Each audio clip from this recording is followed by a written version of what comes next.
Boa tarde, pessoal, beleza? Na aula de hoje a gente vai dar uma definição do que é o conjunto imagem de uma função e três classificações de funções que dizem respeito às propriedades que elas podem ou não ter. Então, no começo do estudo de função, a gente usou o diagrama de flechas para estudar o que era uma função, como é que ela relacionava dois conjuntos. Então, a primeira coisa que a gente vai precisar fazer hoje é definir o conceito de imagem de uma função. Então, em geral, no diagrama de flechas, a gente tem o seguinte: a gente tem a função f, que liga o domínio com o seu contradomínio, com essas flechas aí, né? E aí, à medida que ela vai ligando elemento a elemento, ela vai produzindo no domínio uma espécie de imagem do domínio dentro do contradomínio. Então, nesse sentido, essa imagem que a função produz do domínio dentro do contradomínio é meio que uma cópia do domínio, né? Então, se a gente vai denominar esse conjunto, que é formado por todos os elementos produzidos pela função, de imagem de f, e denotar esse conjunto que está mais escuro aqui na ilustração de im de f. A gente lê imagem de f. Olha os exemplos a seguir. Então, nesse exemplo, eu inventei na minha cabeça uma função que pega esses elementos do domínio aqui, ó, 1, 2, 3, 5 e 7, está aqui descritos os elementos do domínio, 1, 2, 3, 5 e 7, e conecta e relaciona a esses elementos do contradomínio aqui, 0, 2 e 1. Então, o contradomínio são todos os elementos que estão nesse balão da direita, né? 0, 2, 1, menos 1 e 4. Mas quem são aqueles valores que de fato são resultados da função f? São apenas o 0, 2 e 1. Por esse motivo, a gente fala que esse conjunto aqui, composto pelos valores 0, 2 e 1, é a imagem da função f. Então, a imagem é um subconjunto do contradomínio, dos valores que efetivamente são atingidos pela função f. Eu coloco mais alguns exemplos aqui. Ó. Olha essa função que associa um número ao seu quadrado. Esse é um exemplo um pouquinho mais abstrato. Então, repara que o domínio declarado dessa função é o domínio dos reais, ou seja, essa função pega um número real e eleva ao quadrado, e pega esse resultado. Né? Mas olha só, se eu falo que o contradomínio é real, a única coisa que eu estou dizendo com isso é que eu imagino, né, que o resultado dessa função seja um número real. Mas observe que nem todo número real pode ser produzido elevando um primeiro número real ao quadrado. Né? Por exemplo, o menos 1 não é o resultado de nenhum número real elevado ao quadrado. Então, isso leva a acreditar que a imagem dessa função f são apenas os números reais que não sejam negativos. É o que está escrito aqui. A imagem de f são os números reais não negativos. O zero pode, né, gente? O zero não é negativo. Então, eu deixei aqui um quadrinho explicando um pouquinho das notações que a gente usa quando a gente fala de números positivos, reais negativos, não negativos e não positivos. Então, fica ligado nessas notações aqui. Agora vamos definir o que é uma função sobrejetiva. Essas funções sobrejetivas ela têm uma propriedade especial quando se trata de contradomínio e imagem. As funções sobrejetivas são aquelas que o contradomínio é exatamente igual à imagem. Então, quando você olha para o contradomínio, aqueles já são todos os elementos que são resultado da função f. Então, rigorosamente, a gente diz o seguinte, que uma função é sobrejetiva quando, para todo elemento do contradomínio, existe um elemento do domínio que tem por imagem esse primeiro elemento do contradomínio que você escolheu. Então, em uma maneira um pouquinho mais direta de dizer que o contradomínio é igual à imagem na função f. Então, vamos dar exemplos do que significa isso. Olha só, exemplo 1. Essa função f, que pega o número real e associa a esse número o seu dobro, ou seja, pega o número e multiplica por 2. Então, essa função ela é sobrejetiva. Olha o contradomínio dela. O contradomínio não é real. Para você definir se ela é sobrejetiva ou não, a sua pergunta é: será que todo elemento do contradomínio é a imagem de alguém? Isso é equivalente a perguntar o seguinte: olha, será que todo número real é o dobro de alguém?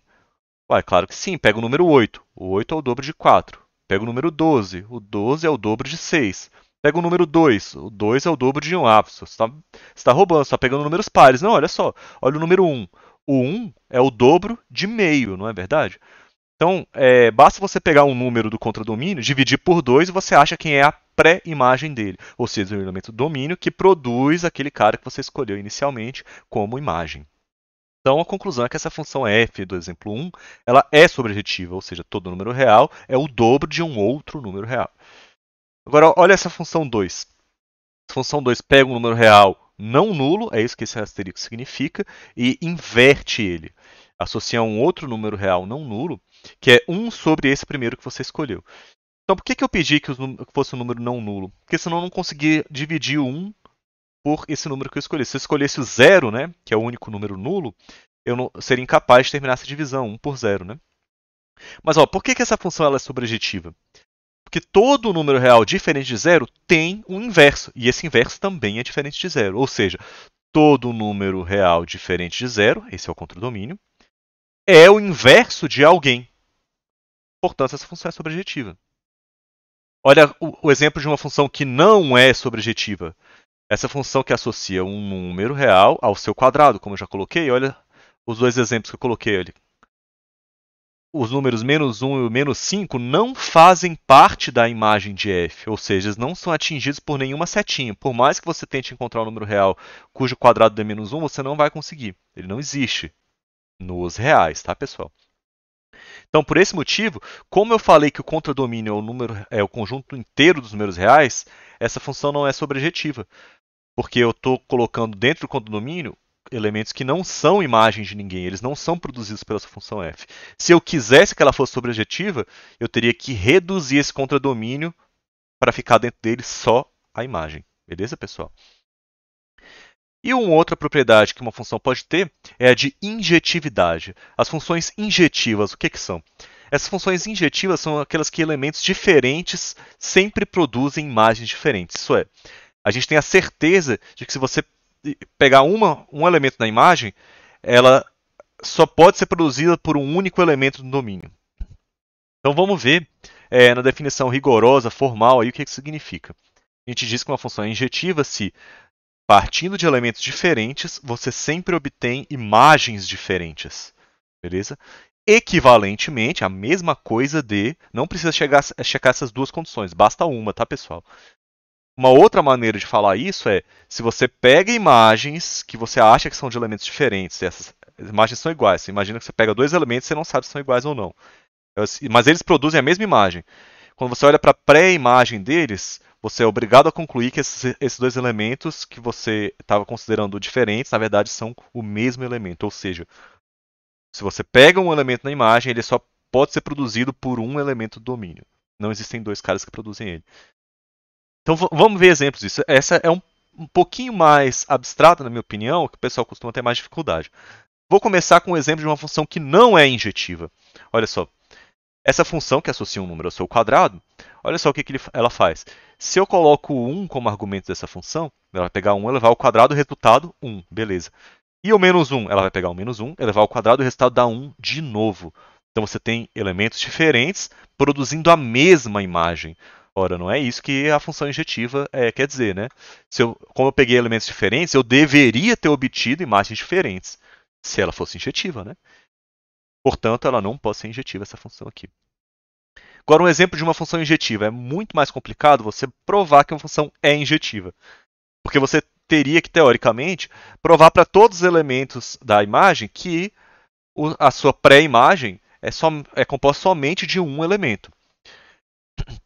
Nesse caso aqui, eu peguei uma função que é relativamente simples de você mostrar que é injetiva. Então, o que eu faço é, imagine que eu pegue dois elementos que produzem uma mesma imagem.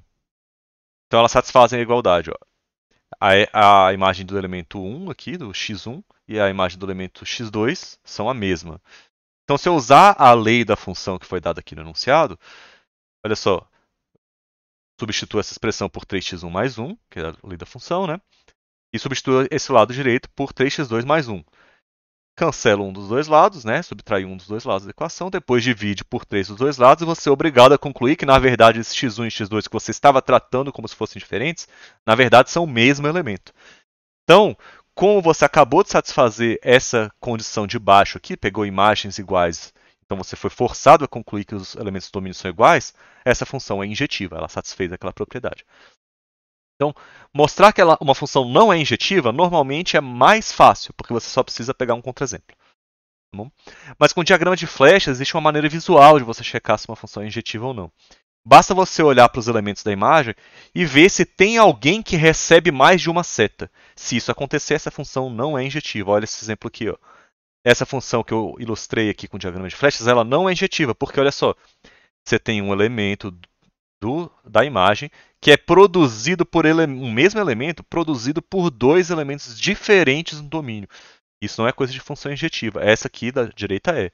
Olha só, tá vendo que o número 8, o número 12, o número 2, o número 1, todos eles recebem uma única seta?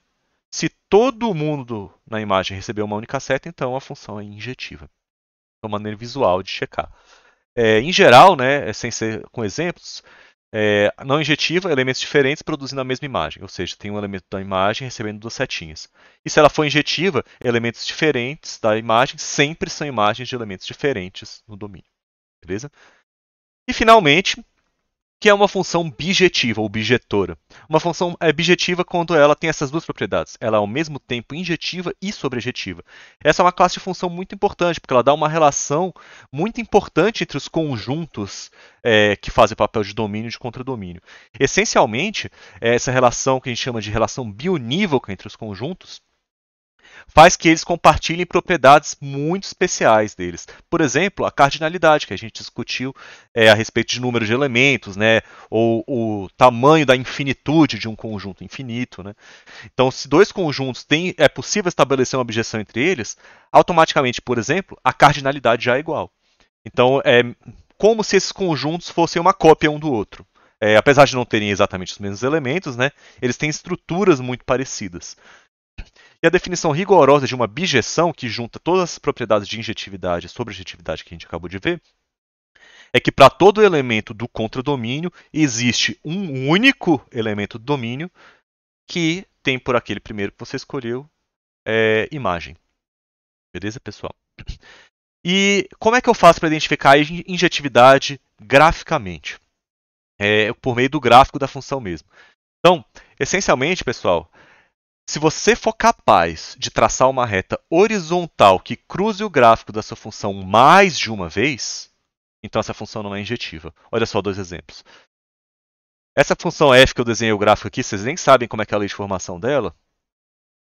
Mas olha só, tracei uma reta horizontal aqui. Está vendo que essa reta horizontal passou 3 vezes aqui, ó, na função f? Então eu fui capaz de traçar uma reta horizontal que passou mais de uma vez, né? Essa aqui passou até 3. Se você for capaz de fazer isso, você acabou de mostrar que essa função não é injetiva. O motivo para isso acontecer é que você acabou de encontrar um elemento da imagem, que eu estou passando o mouse em cima agora, que é a imagem tanto dos elementos x1, x2 e x3, todos diferentes. Né? Então essa função não é injetiva, de acordo com a nossa definição. Por outro lado, olha essa função injetiva aqui à direita. Eu tentei, de todo jeito, traçar um monte de retas paralelas ao eixo x, retas horizontais, né? E vendo se alguma delas cruzava mais de uma vez o gráfico da minha função, que é esse traço azul aqui. E em nenhum caso eu consegui, na verdade. Se não existir nenhuma reta que passe pelo gráfico mais de uma vez, então essa função é injetiva. Beleza? E também tem uma maneira de você determinar a imagem e domínio graficamente da função. O domínio a gente já estudou mais para trás e a imagem foi aquela definição no começo. Então, o que a gente pode imaginar é o seguinte: quando você olha para o gráfico de uma função, você pode imaginar que ele faz uma sombra, né, no eixo x, ou algo parecido com isso. A gente chama essa sombra, como se você achatasse o gráfico no eixo x, de projeção ortogonal do gráfico sobre o eixo x, a sombra no eixo x. Né? E por outro lado, a imagem de uma função é a projeção ortogonal do seu gráfico sobre o eixo y. Então é como se você pegasse o gráfico da função e esmagasse no eixo y. Olhasse a sombra dele no eixo y. Então, olha os exemplos aqui. Olha o gráfico dessa função. Essa em azul aqui, essa função f. Se eu achatar essa função, esse gráfico no eixo x, eu vou obter aqui a sombra no eixo x, né? Quem é o domínio dessa função f? E se eu fizer a mesma coisa, só que no eixo y, eu vou obter a imagem da função, ou seja, os elementos que são imagem pela função f de alguém. Né? Então eu coloquei aqui em vermelho, ó, domínio de f vai de menos π a π, e a imagem de f vai de menos 1 a 1. Então só precisa fazer isso, esmagar a função de um lado e de outro para determinar domínio e imagem graficamente. E esse exemplo 2 aqui, essa função muito doida que vocês já conhecem, mas vocês ainda não se tocaram que é ela. Ela vem lá do menos infinito e vai subindo aqui, se aproximando dessa reta menos 1, mas ela nunca toca essa reta menos 1. Aí depois ela está lá no menos infinito, se aproxima da reta 1 fica quase vertical, mas nunca toca a reta 1. E assim por diante. Se eu pegasse esse gráfico, que é esse conjunto de todos esses traços azuis aí, e amassasse no eixo Y, no eixo X, olha só o que eu ia obter.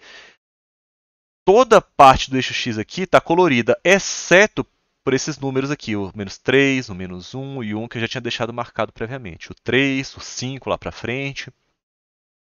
Então, o domínio dessa função seriam todos os reais, exceto esse conjunto A, que eu chamei A de números ímpares, né? O menos 3, o menos 1, o 1, o 3 e assim por diante.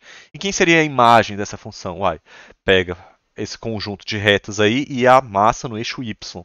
Você vê que todo o eixo Y vai ficar colorido, né, com essa função. Imagina que essa parte azul ela vira verde quando você amassa assim, né? Então ficou aqui colorido o eixo Y de verde. E você acaba de concluir que a imagem dessa função f é a própria reta real, ou seja, todos os números reais estão coloridos aqui. E é isso, pessoal. Deixo o exercício para vocês praticarem isso que a gente acabou de conversar. E na quinta-feira fazemos aula de exercício. Valeu, falou!